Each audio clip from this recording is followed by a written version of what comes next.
Conociendo al Espíritu Santo, día 26, del cómo actúa el Espíritu Santo en nuestras almas.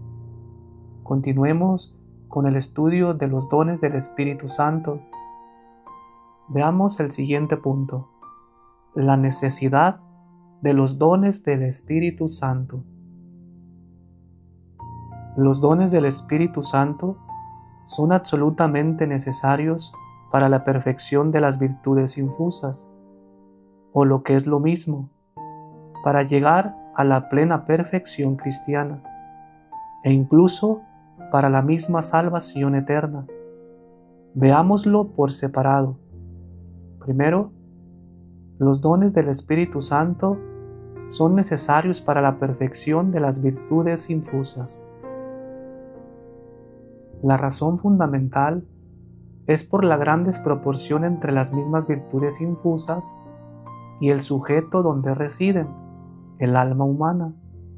En efecto, como es sabido, las virtudes infusas son hábitos sobrenaturales, divinos, y el sujeto en que se reciben es el alma humana, o más exactamente sus potencias o facultades. Ahora bien, como según el conocido aforismo de las escuelas teológicas, lo que se recibe al modo del recipiente. Las virtudes infusas, al recibirse en las potencias del alma, se rebajan y degradan. Vienen a adquirir nuestro modo humano por su inevitable acomodamiento al funcionamiento psicológico natural del hombre, y están como ahogadas en esa atmósfera humana que es casi irrespirable para ellas. Y esta es la razón de que las virtudes infusas, a pesar de ser mucho más perfectas que sus correspondientes virtudes adquiridas, que se adquieren por la repetición de actos naturalmente virtuosos, no nos hacen obrar con tanta facilidad como estas, precisamente por la imperfección con que poseemos los hábitos infusos, que son sobrenaturales.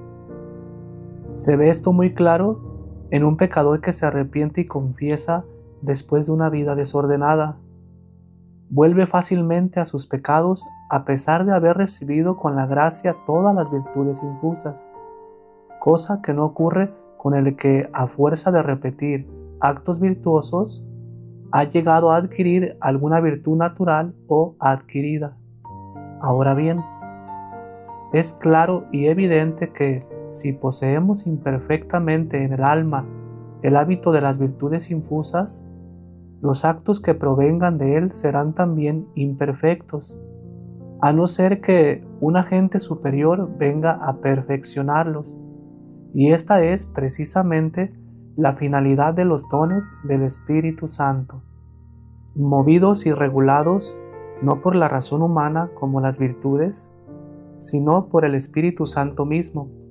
Proporcionan a las virtudes infusas, sobre todo a las teologales, la atmósfera divina que necesitan para desarrollar toda su virtualidad sobrenatural. De manera que la imperfección de las virtudes infusas no está en ellas mismas, son perfectas en sí mismas, sino en el modo imperfecto con que nosotros las poseemos, a causa de su misma perfección trascendental y nuestra propia imperfección humana, que les imprime forzosamente el modo humano de la simple razón natural iluminada por la fe.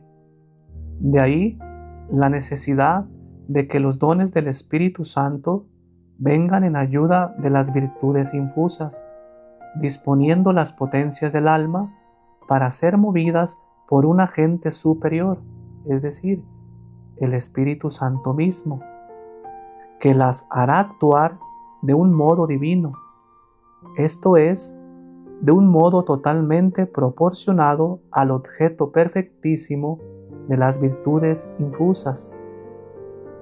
Bajo la acción de los dones, las virtudes infusas se encuentran, por decirlo así, en su propio ambiente, de donde se sigue que, Sin la actuación frecuente y dominante de los dones del Espíritu Santo, moviendo a lo divino las virtudes infusas, jamás podrán alcanzar estas su plena expansión y desarrollo, por mucho que multipliquen e intensifiquen sus actos al modo humano.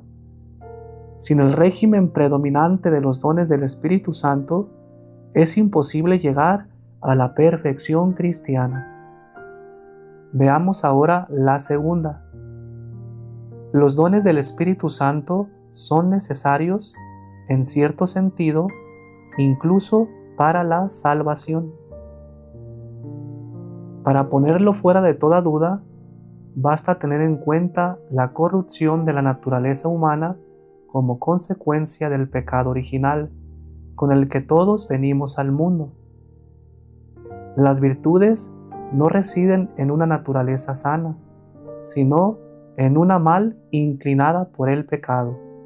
Y aunque las virtudes infusas, en cuanto depende de ellas, tienen fuerza suficiente para vencer todas las tentaciones que se les opongan, no pueden, de hecho, sin la ayuda de los dones, vencer las tentaciones graves que pueden sobrevenir inesperadamente y de súbito en un momento dado.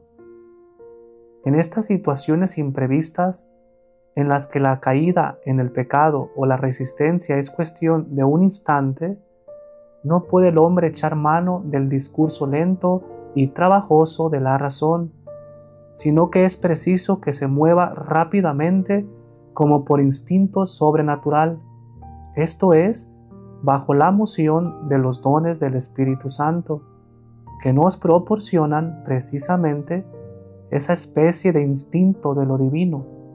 Sin esa moción de los dones, la caída en el pecado sería casi segura, dada la inclinación viciosa de la naturaleza humana herida por la culpa original.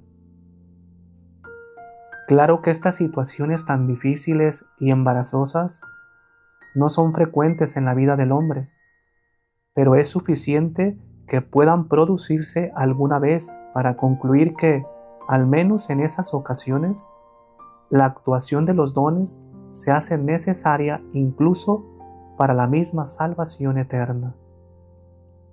Gloria al Padre, y al Hijo, y al Espíritu Santo, como era en el principio, ahora y siempre, por los siglos de los siglos. Amén.